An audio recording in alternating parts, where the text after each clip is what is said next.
அஸ்ஸலாமு அலைக்கும் வரஹ்மத்துல்லாஹி வபரகாத்துஹு. அல்ஹம்துலில்லாஹி ரபில் ஆலமீன் வஸ்ஸலாத்து வஸ்ஸலாமு அலா சய்யிதில் அம்பியாஇ ஹாத்தமின் நபியீன் வ அலா ஆலிஹி தொய்யிபீன் வ அஸ்ஹாபிஹி தாஹிரின் அம்மா பஅத். அன்பிற்குரிய பெருமதிப்பிற்குரிய அல்லாஹ்வின் நல்லடியார்களே, கனவான்களே, அன்பார்ந்த சகோதர சகோதரிகளே, அல்ஹம்துலில்லாஹ் அல்லாஹுடைய கிருபையால் தொழுகையுடைய சட்டத்திட்டங்களை நாம் ஆரம்பம் செய்து தொழுகையுடைய சட்டத்திட்டங்களில் 6 வீடியோக்களை 6 தொடர்களை பார்ட்டுகளை நாம் முடித்துவிட்டு இன்ஷா அல்லாஹ் இன்றைக்கு 7வது பார்ட்டிலே நாம் அமர்ந்திருக்கின்றோம். பாருங்கள், தொழுகையுடைய சட்டங்கள் ஏராளமாக இருக்கு. தொழுகை சம்பந்தமான விஷயங்கள் கிதாபுகளிலே நம்முடைய உலமாக்கள், முன்னோர்கள், இமாமுகள், ஆசிரிய பெருமக்கள் நிறைய விஷயங்களை எழுதியிருக்கிறாங்க. இந்த விஷயங்களில் நம்மால் முடிந்தவரை நாம் அறிந்து புரிந்து செயல்பட்டோம் என்று சொன்னால் அல்லாஹ் ஜல்ல ஷானுஹு வ தஆலா நம்முடைய தொழுகைகளையும் நம்முடைய நன்மைகளையும் நம்முடைய சவாபுகளையும் அல்லாஹ் முழுமையாக பரிபூரணமாக காமிலாக அல்லாஹ் கொடுப்பான் என்ற நல் நியத்தோடு இன்ஷா அல்லாஹ் சட்டத்திட்டங்களை முழுமையாக நாம் புரிந்து கொள்ள வேண்டும். அப்போ பாருங்க, நேற்று கடைசி வீடியோவில் நாம் தொழுகை சம்பந்தமான ஃபரதான விஷயங்களை ஆரம்பம் செய்தோம். நேற்றையே நாம் சொன்னோம், தொழுகை சம்பந்தமான இந்த ஃபரதான விஷயங்கள் 2 வகையாக பிரிக்கப்படுகிறது. அதில் முதல் வகையாக தொழுகைக்கு வெளியே நாம் கடைபிடிக்க வேண்டிய வெளி ஃபர்துகள் அது என்ன, அது எத்தனை என்பதாக அல்ஹம்துலில்லாஹ் நாம் பார்த்து விட்டோம். இன்றைக்கு 2வது வகையான தொழுகைக்கு உள் நாம் கடைபிடிக்க வேண்டிய ஃபரதான விஷயங்கள், அதாவது தொழுகையுடைய உள் ஃபர்துகள் எத்தனை, அது என்ன என்ன என்பதை இன்ஷா அல்லாஹ் இந்த காணொளியின் மூலமாக நாம் பார்க்கலாம். பாருங்க, தொழுகையுடைய ஃபரதான விஷயங்களை நாம் முடிந்த அளவிற்கு மறக்காமல் கண்டிப்பாக ஒரு மெமரியாக ஒரு நினைவில் நாம் வைத்துக்கொள்ள வேண்டும். ஏன்னு சொன்னால் ஃபரதான விஷயங்கள் அவ்வளவு முக்கியமான ஒரு விஷயங்கள். சுன்னத்தான விஷயங்கள் நாம் விட்டாலும், முஸ்தஹப்பான விஷயங்களை நாம் விட்டாலும் அதில் ஏதோ ஒரு அல்லாஹு தஆலா என்ன செய்வான், ஒரு நிவர்த்தியாக அல்லாஹ் அதை கபூல் செய்து கொண்டாலும், ஆனால் இந்த ஃபரதான விஷயங்கள் ஏதாவது ஒன்று மிஸ் செஞ்சாலும் என்னங்க, அந்த விஷயங்களை அந்த இபாதத்துகளை நாம் செய்தும் எந்த விதமான பிரயோஜனங்களும் இல்லாமல் போய்விடும். அதனால் ஃபரதான விஷயங்களை நாம் சொல்கின்றோம், முடிந்த அளவுக்கு அதை நாம் அதை ஒரு குறித்து கொண்டோ அல்லது நம்முடைய நினைவில் வைத்துக்கொண்டு நம்ம இன்ஷா அல்லாஹ் அந்த விஷயங்களை நாம் கடைபிடிக்க வேண்டும். அப்போ பாருங்க, தொழுகைக்கு உள் நாம் கடைபிடிக்க வேண்டிய உள் ஃபரதான விஷயங்கள் மொத்தம் 6ங்க. வெளி ஃபருதுகள் 7 என்பதாக சொன்னோம், உள் ஃபருதுகள் மொத்தம் 6. முதலாவதாக தக்பீர் தஹ்ரீமா கட்டுவது. சரிங்களா? அதாவது தக்பீர் தஹ்ரீமா என்று சொன்னால் அல்லாஹு அக்பர் என்று சொல்லி என்னங்க, நம்முடைய கைகளை கட்டிக்கொள்வது. தக்பீர் தஹ்ரீமா சொல்லி என்ன செய்யறது, நம்முடைய இரு கைகளையும் தொழுகையை ஆரம்பிப்பதற்காக வேண்டி அந்த தக்பீரை சொல்லி நம்ம கைகளை கட்டிக்கொள்வதும் தொழுகையுடைய உள் ஃபருதில் முதல் ஃபரதான விஷயம். சரிங்களா? அடுத்து 2வது ஃபரதான விஷயம் என்ன தெரியுமா? நாம நிலையாக நேராக நிற்பது. இப்போ நம்ம தக்பீரை கட்டிட்டோம், நேராக நிலையாக நாம் நிற்கணும். ஏன்னு சொன்னால் இன்னைக்கு நிறைய நபர்கள் புரியாமல் தெரியாமல் இன்னைக்கு என்ன செய்கிறாங்க தெரியுமா?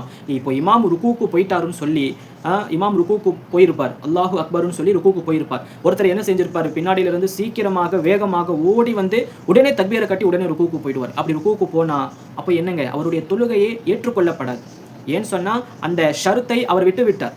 என்ன நிபந்தனை, என்ன ஃபரது? அந்த தொழுகையில் தக்பீர் தஹ்ரீமா கட்டிய பிறகு அவர் நேராக ஸ்டடியாக இஸ்திகாமத்தாக அவர் என்ன செய்யணும், நிற்க வேண்டும். அதாவது கொஞ்சம் நிதானமாக நின்று அதுக்கப்புறம் என்ன செய்யலாம், ஒரு கூக்கு போகலாம். இன்னைக்கு நிறைய நபர்கள் ஓடி வந்து தக்பீரை கட்டின உடனே எங்க ஃபர்ஸ்ட் ரக்காத்து விடுபட்டு விடுமோ என்பதாக சொல்லி தக்பீரை கட்டிய உடனே இன்னைக்கு அப்படியே ஒரு கூக்கு போயிடுறாங்க. அப்படி அறவே என்ன செய்யக்கூடாது, அதை நாம் செய்யக்கூடாது. இன்ஷா அல்லாஹ் இது வந்து 2வது விஷயம். அடுத்து 3வது ஃபர்தான விஷயம் என்ன? தொழுகையில் கிராஅத் ஓதுவது.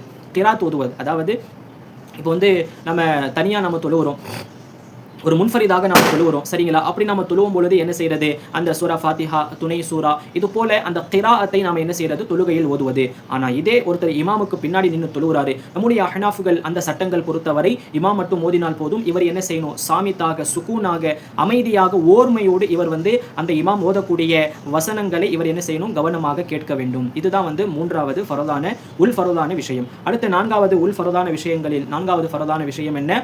ருக்கு செய்வது. இந்த ருக்கு செய்வதும் என்னங்க, அது வந்து ஃபரதான ஒரு விஷயம். அடுத்து 5வது விஷயம் என்ன?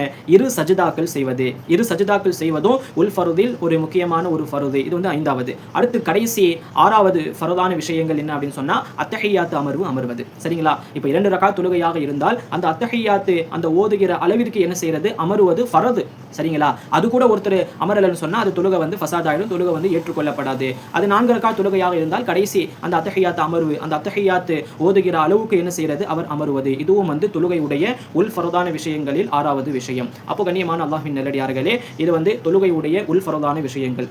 நேற்று நாம சொன்னோம் வெளி ஃபரதான விஷயங்கள் மொத்தம் 7. அது என்ன நாம பார்த்தோம். இன்னைக்கு தொழுகைக்கு உள்ள நாம கடைபிடிக்க வேண்டிய உள் ஃபரதான விஷயங்கள் மொத்தம் 6 என்பதாக இன்ஷா அல்லாஹ் நாம் பார்த்திருக்கிறோம். நான் இன்னொரு வாட்டியும் அந்த 6 ஃபரதான விஷயங்களை நான் சொல்லிடுறேன். அதாவது முதல் தக்பீர் தஹ்ரீமா கட்டுவது, இரண்டாவது நம்ம தக்பீர் தஹ்ரீமா கட்டிய பிறகு நேராக நிலையாக நிற்பது, மூன்றாவது விஷயம் என்ன அப்படின்னு சொன்னா தொழுகைக்குள் அந்த கிராஅத்து ஓதுவது, 4வது ருகூ செய்வது, 5வது இரு சஜிதாக்கள் செய்வது, 6வது அத்தஹியாத் அமர்வு. அந்த அத்தஹியாத் ஓதுகிற அளவாக்காச்சும் என்ன செய்யணும், நாம அந்த கடைசி இருப்பில் நாம அமர வேண்டும். அப்போ இதுதான் வந்து தொழுகையுடைய உள் ஃபரதான விஷயங்கள். சரிங்களா? முடிந்த அளவிற்கு இந்த ஃபரதான விஷயங்களை ஒன்று நம்ம ஏதாவது ஒரு டைரியிலேயோ அல்லது ஒரு நோட்டிலேயோ நம்ம இன்ஷா அல்லாஹ் குறித்து கொள்ள வேண்டும். ஏன்னு சொன்னா நம்ம அதை எழுதி வைத்தோம்னு சொன்னா பிற்காலத்தில் கண்டிப்பாக நமக்கு உதவும். ஏன்னு சொன்னா ஹதீஸ்ல வரது போலதான், மன் கதப கர்ர ஒமன் ஹஃபிஸ ஃபர்ர. ஒரு மனிதன் ஒரு விஷயத்தை அவன் எழுதி வைத்தான் என்று சொன்னால் அது எப்பவுமே என்னங்க அது தரிப்பாடாக இருக்கும். ஆனா ஒருத்தர் சரி நம்ம மனப்பாடம் செஞ்சா போதும், இது சின்ன ஈஸியான விஷயம் தானே அப்படின்னு சொல்லி ஒரு அசால்ட்டாக அவன் மனப்பாடம் செஞ்சிடறான்னு சொன்னா அதிகபட்சமா அவனுக்கு என்னங்க